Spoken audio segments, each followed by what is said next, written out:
बहुत सारी कहानियां कही जाती हैं बच्चों के। पंचतंत्र में तो बहुत ढंग से 5 कहानियां लेकर के, 5 सूत्र लेकर के विष्णुगुप्त ने दुनिया के सामने उन मंद बुद्धि बच्चों को भी बुद्धिमान बनाने का और प्रत्येक व्यक्ति को बुद्धिमान बनाने का संदेश दिया था, जिसमें वो एक चूहे को शेर बनने की कहानी सुनाते हैं। चूहा डरते हुए आया, ऋषि को दया आ गई और उन्होंने कहा, क्यों डर रहे हो, मेरे पीछे बिल्ली पड़ी है। तो क्या, चलो आशीर्वाद देता हूं, तुम बिल्ली हो जाओ। अब वो फिर डर करके आया, बिल्ली बना हुआ, बिल्ली डर कर आई, क्या हुआ, कुत्ते से डर लग रहा, चलो कुत्ता बन जाओ। अब कुत्ता भी एक दिन डरता हुआ आया, क्या हुआ, शेर से डर लग रहा है। डर खत्म नहीं हो रहा, रूप बदलते जा रहे हैं। अब शेर जब बन गया तो कहते हैं वहां तो कहानी ये की गई, जिसको शेर बनाया था वो फिर ऋषि को ही खाने आया, और उन्होंने फिर कह दिया, जाओ फिर से पुनर्मूषको भव, फिर से मूषक बन जाओ। लेकिन मैं कुछ और कहना चाहता हूं कि एक दिन शेर भी डरता हुआ आया। मैं कहानी को थोड़ा सा आगे ले जा रहा हूं। तो ऋषि ने पूछा कि अब क्या हुआ, कि कोई बड़ी अजीब सी आवाजें आ रही हैं, वो फायरिंग कर रहा है कोई। अब ऋषि जो है उसकी तरफ देखता है और देख करके कहता है, ऐसा है, मैंने चूहे को शेर तो बना दिया, लेकिन बाहर का रूप ही बदल पाया, क्योंकि दिल तो अभी भी चूहे का ही है। तू बाहर से शेर हो गया, लेकिन दिल अभी भी चूहे का है। जिस दिन तेरा दिल शेर हो करके शेर वाला दिल बनेगा, उस दिन तुझे डर नहीं लगेगा। बाहर का हार्डवेयर चेंज कर दिया, अंदर का सॉफ्टवेयर वही है। कृष्ण भगवान यही कहते हैं, तुम अपने अंदर वाला चेंज करो, बाहर भले ही तुम चूहे होकर भी शेर हो सकते हो। कमजोर शरीर वाला भी बहादुर हो सकता है। शरीर को बहुत मोटा ताजा करने से फर्क नहीं पड़ेगा, फर्क पड़ेगा अंदर की शक्ति को बढ़ाने से। अगर आप अपने अंदर की शक्ति को बढ़ाते हैं तो बात बनती है। ये बात ध्यान रख लेना। युद्ध के नियम होते हैं जिसमें कहा जाता है कि जो आर्मी खाली समय में ज्यादा तैयारी करती है, बस समझ लीजिए युद्ध जीतने का अधिकार उसी को होता है। और जो खाली समय आने की तैयारी, खाली समय में आगे की तैयारी नहीं करते, जो खाली समय में सिर्फ अपना मनोरंजन करते हैं, मनोरंजन का समय बढ़ाते रहने से आप अपनी कार्य क्षमता खोने लगते हैं। मेरी बात को बहुत ध्यान से सुनते जाना, क्योंकि अभी मैंने बच्चों की कहानी से शुरुआत की थी। अब मैं थोड़ा सा गंभीर होता जा रहा हूं। खाली समय में जो लोग अपना मनोरंजन करते हुए और मनोरंजन का समय बढ़ाते जाते हैं, तो उनकी कार्य क्षमता खोती जाती है, उनके मनोरंजन की क्षमता बढ़ती जाएगी। सोशल मीडिया का जो मनोरंजन है वो आपको कहीं पर भी नहीं पहुंचाता, बल्कि जहां आप पहुंचे होते हैं वहां से भी पीछे लेकर के जाता है। और फिर वो एक ऐसा पैटर्न बनाता है आपके मस्तिष्क में कि फिर आपकी वो आदत पड़ती है और फिर आपको वो हिप्नोटाइज करता है। फिर बिल्कुल वैसी स्थिति होती है कि एक बार अगर आपने सोशल मीडिया वाला प्लेटफॉर्म खोल लिया, फिर हिम्मत नहीं कि आप जल्दी बंद कर सके, घंटों बीतेंगे। और फिर आसान चीजों के लिए आपकी आदत पड़ती है, कठिनाइयों से आप भागते हैं। आराम वाली कोई चीज हो बता दो, कठिनाई वाला कोई सब्जेक्ट भी, कोई ज्ञान भी नहीं सुनना चाहते। जिसमें मनोरंजन होता हो, हम लोगों ने तो अपने धार्मिक प्रवचनों को भी धार्मिक मनोरंजन का केंद्र बना लिया। और नाचो गाओ, घर में जाओ। तो ये बात ध्यान रख लीजिए कि जब आप अपने खाली समय में आगे की तैयारी करते हैं और अपने आप को सक्षम बनाते हैं, अपनी कार्य क्षमता को बढ़ाते हैं, तब आपके जीवन में कठिनाई का दौर आ भी जाए, कठिनाई आपसे डर कर भागेगी। आप कठिनाई को देख करके डर कर नहीं भागोगे, बल्कि चुनौतियों को देख करके आपके चेहरे पर मुस्कुराहट जागेगी कि ठीक है, एक चैलेंज आया है। जिन बच्चों को गणित से डर लगता है और जब वो बाद में अभ्यास करते करते उसमें महारत हासिल कर लेते हैं, तो उनके सामने बड़ी कमाल की बात होती है कि कठिन से कठिन सवाल आए, देख के मुस्कुराते हैं, अच्छा भी हल करते हैं। थोड़ा टाइम ज्यादा लग जाएगा लेकिन अच्छा लगेगा। भारतीय रेलवे का टाइम टेबल जिस प्रोफेसर चक्रवर्ती ने पहली बार बनाया था, वो गणित के बहुत बड़े विद्वान थे। और जब उनका पीठ का ऑपरेशन हुआ तो उन्होंने ये कहा, मैंने पूरी जिंदगी में कोई नशा नहीं किया, मांसाहार नहीं, और ये सब चीज़ों से मैं दूर रहता हूँ, तो फिर मुझे क्लोरोफार्म वगैरह नहीं सूंघाना। कोई एक कठिन सवाल मेरे सामने रख दिया जाए गणित का, और ऐसा कोई हो कि तुमने 20 मिनट ऑपरेशन करना है, मैं आधे घंटे में सवाल पूरा कर सकूं।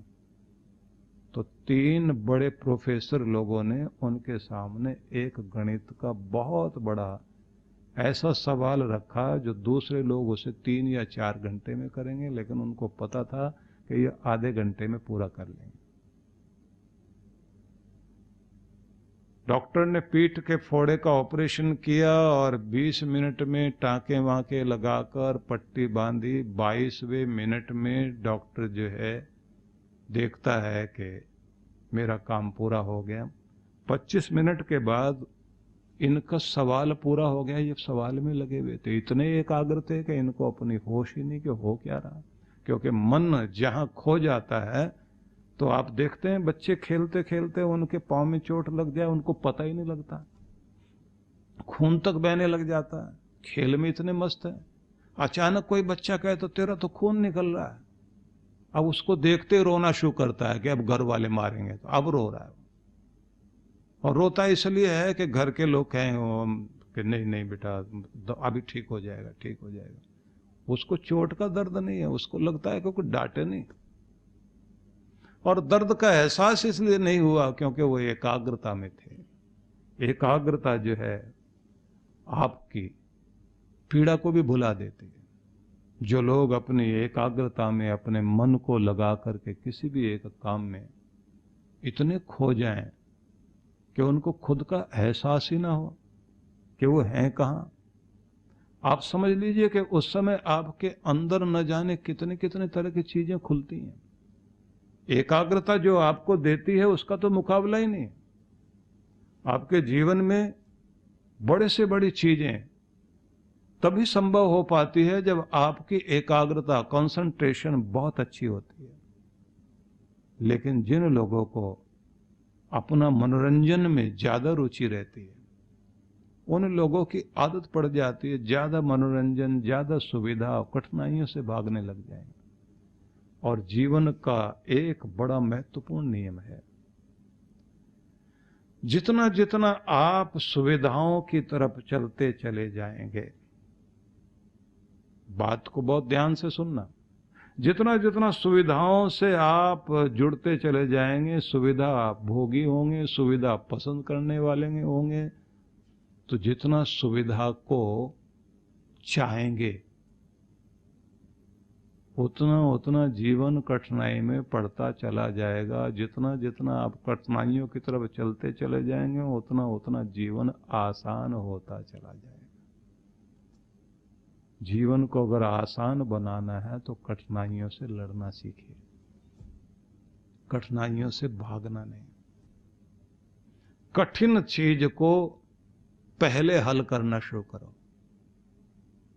मुश्किलों से भिड़ना, समाधान खोजना, और चिंता करते हुए, समस्या की चिंता करते हुए अगर हम अपना समय लगाएंगे तो ये बात ध्यान रख लीजिए कि चिंता करते हुए अगर समय लगा रहे हैं तो चिंता बढ़ती चली जाएगी, लेकिन जिस समय आपका ध्यान समाधान पर ज्यादा होगा तो चिंता घटनी शुरू हो जाएगी। मुसीबत है, मुसीबत मुसीबत मुसीबत, इसी का जाप करते रहने से तो मुसीबत नहीं हटेगी।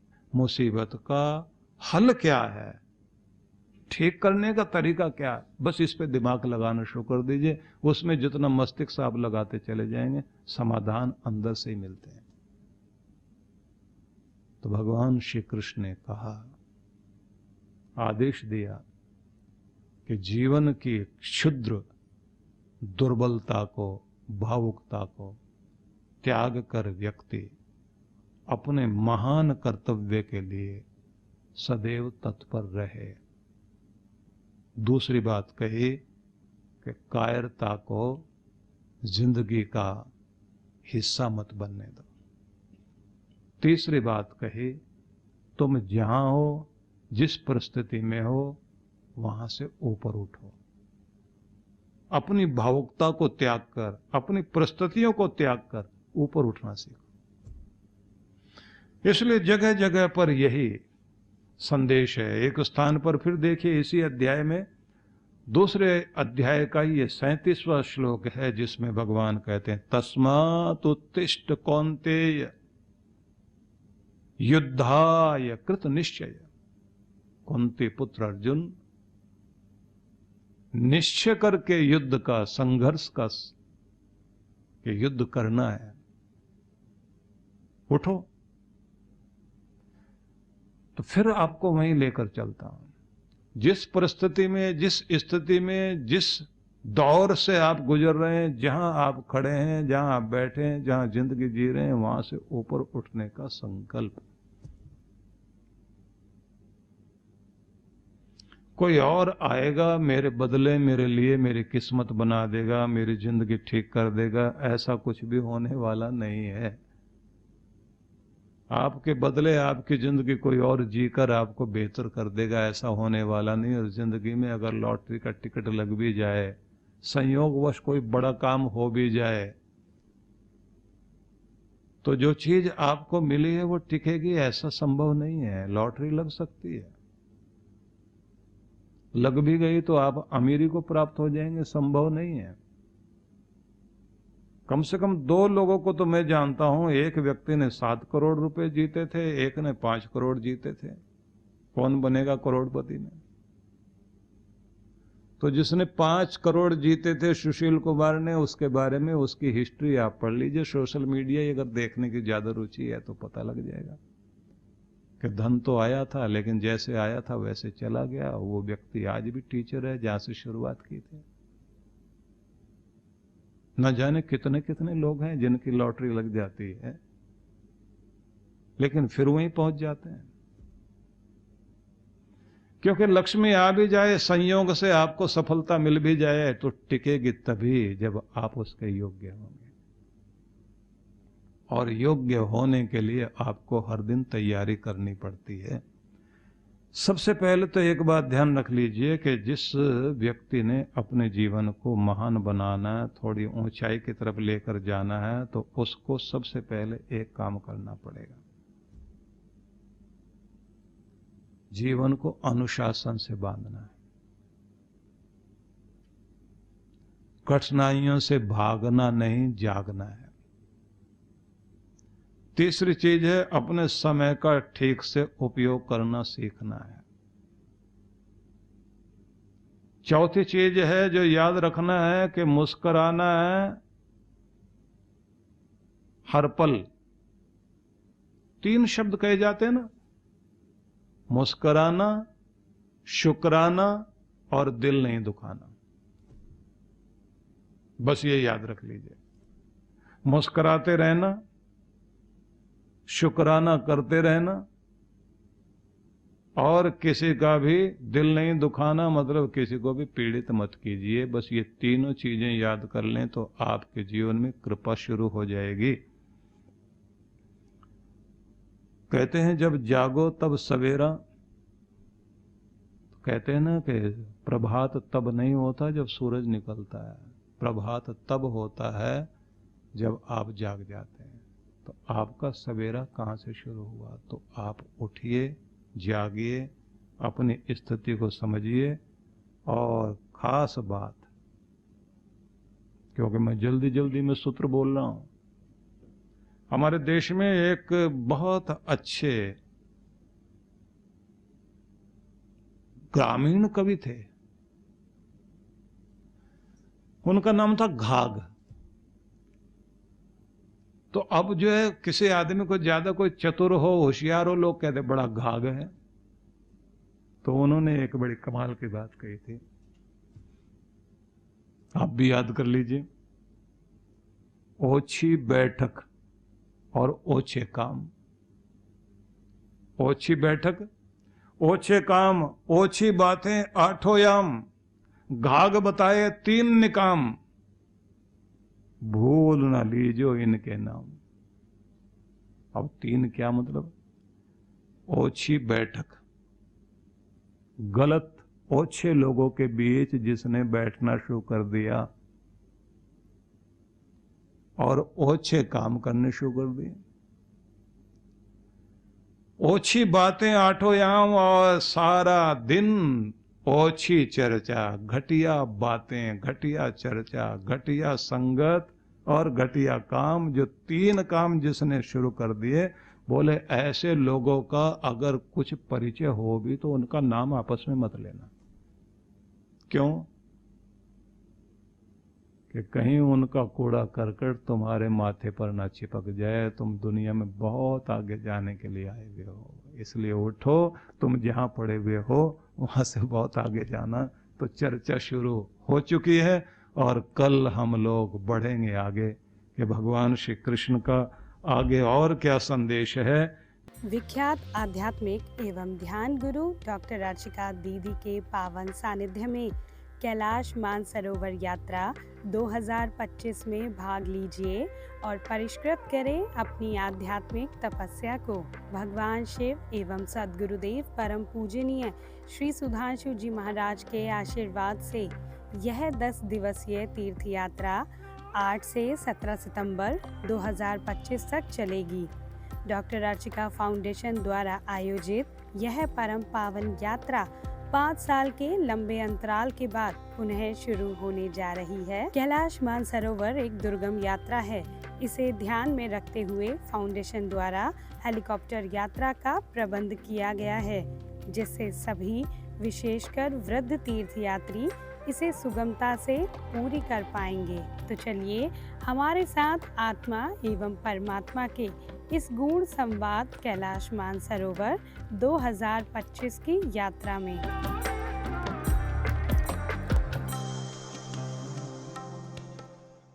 सद्गुरु श्री सुधांशु जी महाराज द्वारा मानव सेवा को समर्पित संस्था विश्व जागृति मिशन वर्ष 1991 से धर्म, समाज एवं मानवता की सेवा में संलग्न है।